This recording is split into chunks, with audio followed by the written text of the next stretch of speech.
Hi, this is Heather with Higher Fates. I'm going to be reading from the Daily Reflection for January 9th. So this is going to be an act of providence.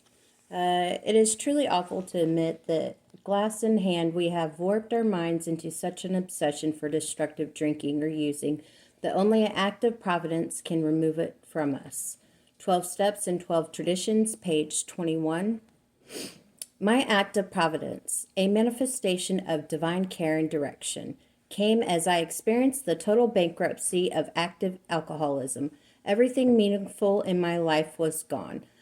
I telephoned Alcoholics Anonymous, and from that instant, my life has never been the same. When I reflect on that very special moment, I know that God was working in my life long before I was able to acknowledge and accept spiritual concepts.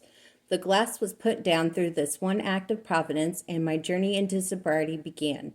My life continues to unfold with divine care and direction. Step 1, in which I admitted I was powerless over alcohol or drugs. I put drugs in there. That my life had become unmanageable. Takes on more meaning for me, one day at a time, in life saving, life giving fellowship of Alcoholics Anonymous. So yeah, I've definitely had obsessions for me. I'm speaking for myself and my experience. People, places, things. Any kind of escapism or mood altering substance. I just wanted to feel different than what I was feeling. And I wanted to feel different. It made me more social, I felt, and things like that, until it became so necessary to use so much, where I began using and drinking alone. I even, to get off of the meth, I have at times used alcohol to do so, and even drinking in the morning, and taking Dayquil liquid. I don't recommend it, but you got to see which one's a lesser evil if you're trying to step down. It's not for everybody, obviously. I don't recommend, switching drugs up or whatever substances, but I can say it did help me transition, and Dayquil did help me, Dayquil liquid definitely helped me get through the process, and also, like, you can take, for alcohol or any substance use, you can take ginseng. It's very good. Turmeric, for like inflammation and things like that you might experience, or body aches or pain. Ginkgo, Bolivia, or whatever. That one's really good for your cognitive function and things like that. There are some people out there. There was some kind of like old rock star. He created something, to help you get off of certain stimulants or whatever. But he did list different herbal medicines that you can take. And I did find that his list did help. Maybe at one point I will go back and try and find that material. I think I found it on, what is that? Not Audible, but the other one. It's ebook. So yeah, I found it through that Kindle. Yeah, that's how I found it. So I found that that was very helpful in trying to also get to bed, at a certain time. So if you need to, take some Advil PM or something like that, that can be definitely helpful. And if you got to get to where you got to use the non-habit forming, Z-Quil or whatever, it's really up to you. But yeah, there are different things you can definitely do to make yourself feel better. I like to drink apple cider vinegar and things like that. But yeah, I definitely had the obsession. I was definitely destructive and self-sabotaged myself, my relationships, very destructive. I would tear things up, or whatever. I tore my car up, my vehicle. So yeah, I mean, some people break things. It's whatever. However you see it's destructive, it obviously kept me from getting jobs, my using and all that. because I didn't like that I have to sneak out to my vehicle to use on my brakes or whatever, or in between customers and things like that. That always sucks. I've had periods in my life to where I had an ex-husband of mine who I was sick from the oxys or whatever, and this was years ago, and he'd have to, our person would be out, and so he would have to drive, up to my job just to give me that so I could feel better, so it definitely sucks. I was definitely bankrupt spiritually, mentally, physically. I've been to the point years ago, like maybe in 2011, I was using for like a year, and I was so anorexic from the stimulants that my hair actually began to fall out a lot. Definitely, and obviously I lost my breast, not fully, but a lot of it. It was crazy. And like my family would have to put food in front of me to eat. So I do know about eating disorders and things like that. And that's pretty much it. Stems from my eating disorder and my looks, that to where I wanted to use stimulants to get there. Of course, it started with, diet pills and things like that. So that had maybe amphetamine in them, but first it started with regular diet pills, and the obsession to look different. And it's crazy because I even at one point when I was sober and clean for 7 years, I was probably like 3 years in my sobriety and cleanness. I actually went to a weight loss doctor, and it was crazy. It was crazy. I mean, I gained weight, yes, and the medication I was taking, and I was eating normally and not just eating salads, and restricting my food intake highly of certain things and meat, and I was running excessively on the treadmill. So yeah, I gained weight, and I was only like 140 pounds, and I thought I needed to see a weight loss doctor. It was ridiculous. Like, if I knew then what I know now, I would have loved myself and been happy with that weight and where I was at. And I just can't believe that I had such a warped perception of how I looked, and how I felt and things around me. Like, my perspective was so off, and I had trouble with perfectionism, and I will say, like, I thought about it today. Oh, yeah, so at the weight loss place, they did give me amphetamines. I forget which one, but phentermine. Yeah, and I did lose weight. Like, in a week and a half, I lost 8 pounds, okay? And they told me to eat certain things and blah, blah, blah. And I'd go in for my weight check-ins. And at the end of it, like, I gained more weight, because I gained that weight right back, and the phentermine stops working, and it really set me up for a trap and self-sabotaged my weight, because even if you do use stimulants or some like diet pills, you'll lose weight or water weight. But I mean, if you like start eating healthy, right, or indulge some, you will gain back almost double what you lost. It sucks. So I do know that shit sucks hard. So I don't recommend it, obviously.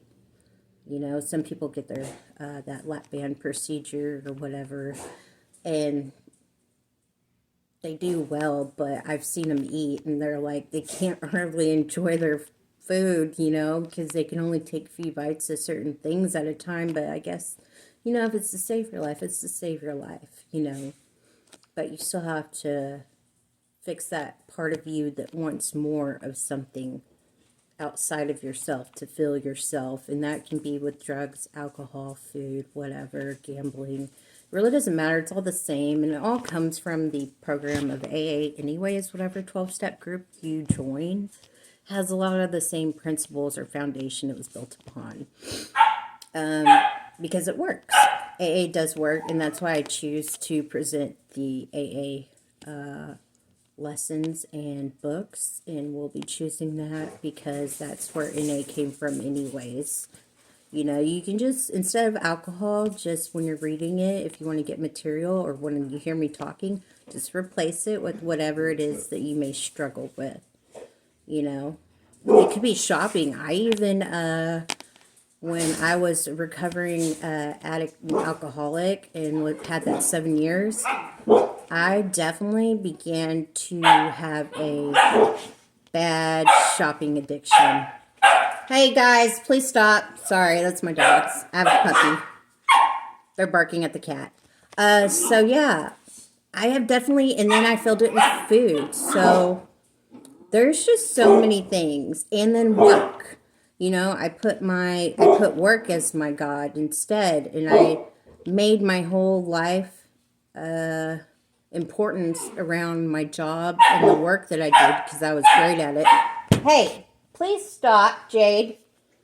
And anyways, I made work my God and most important thing, and I was good at it. But when people pushed me out of it, they did get jealous and things like that when I was bartending and serving because of how many customers I would get and all that.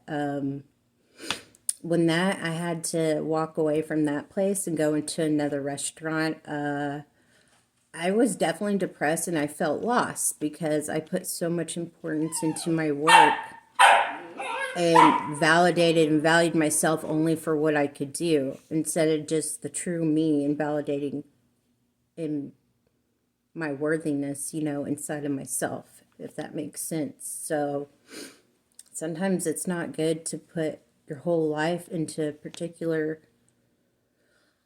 place of employment or something like that, or a job field, you know, and to think that that's just it, because I mean, you will have a hard time. Like, I experienced separation anxiety from that place, and then I missed all of my regulars and things like that. So I did go through a depression and whatnot. So yeah. And I bartended for 3 years without drinking.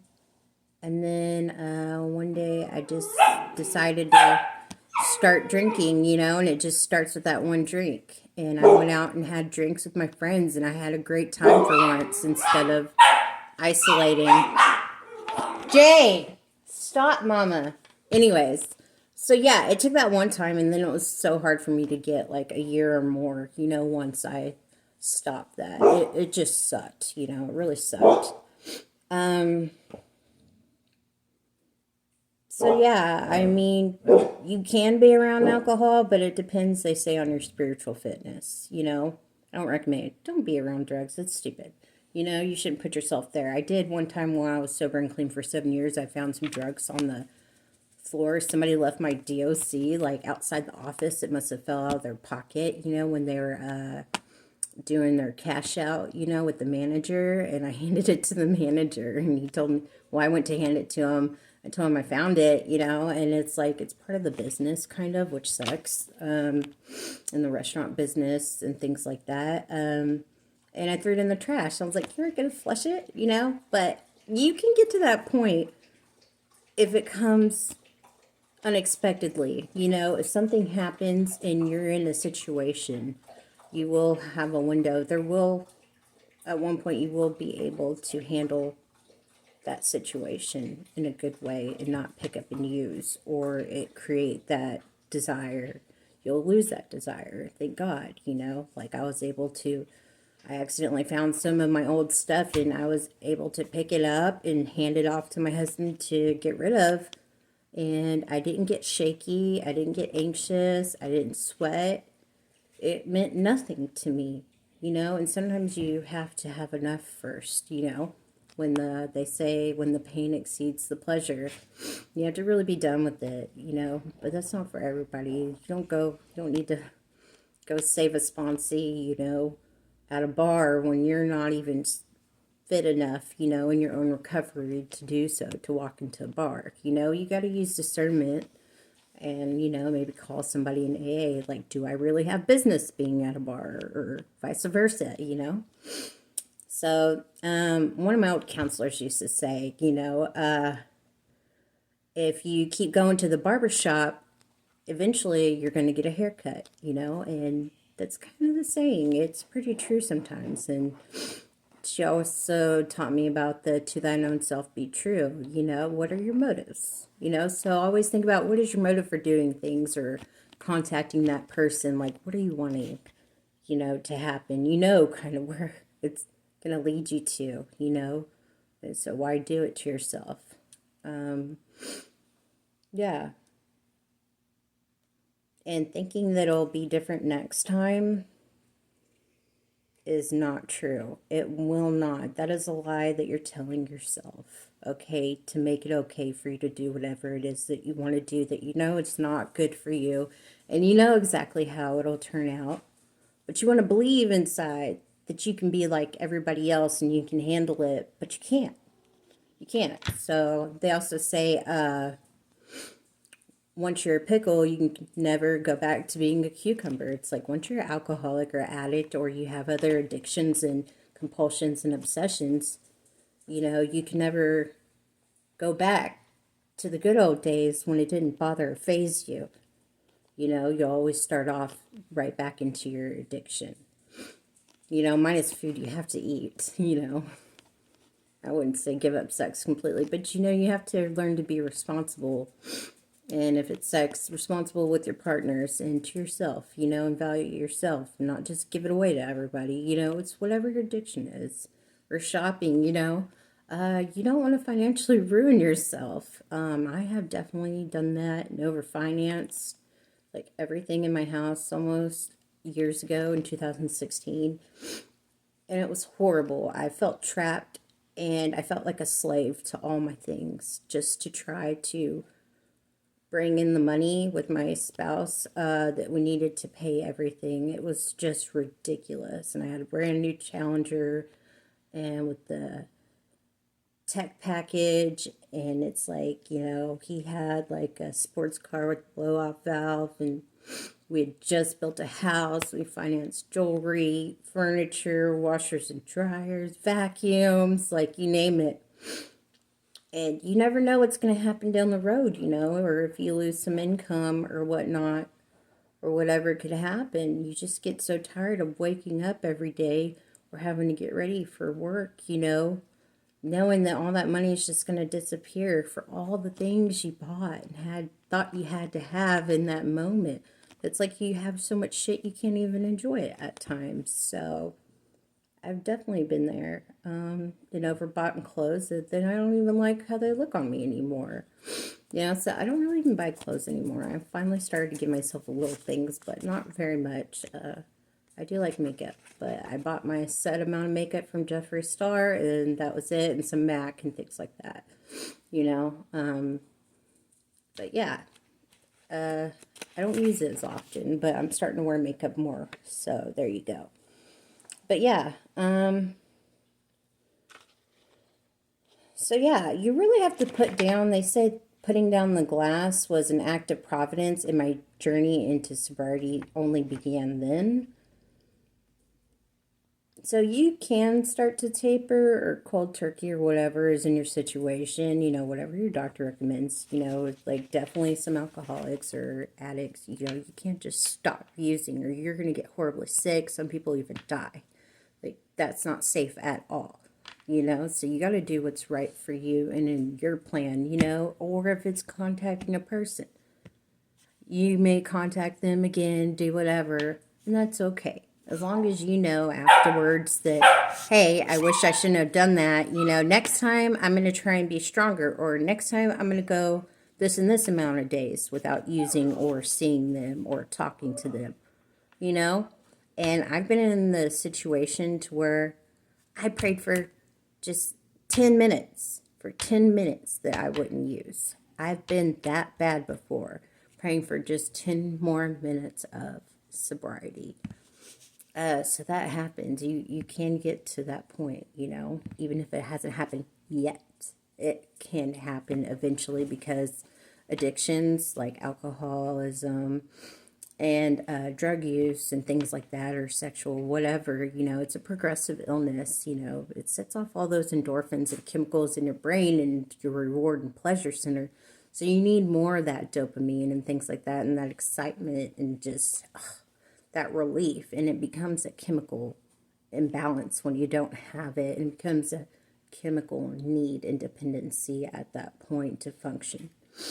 So yeah, I will say, I think your sobriety journey does begin, or whatever, your healthy journey of getting rid of whatever it is that's no longer useful for you and it's hurting you, does begin even if you have to taper. I don't believe that you have to be fully sober or clean to start making good decisions.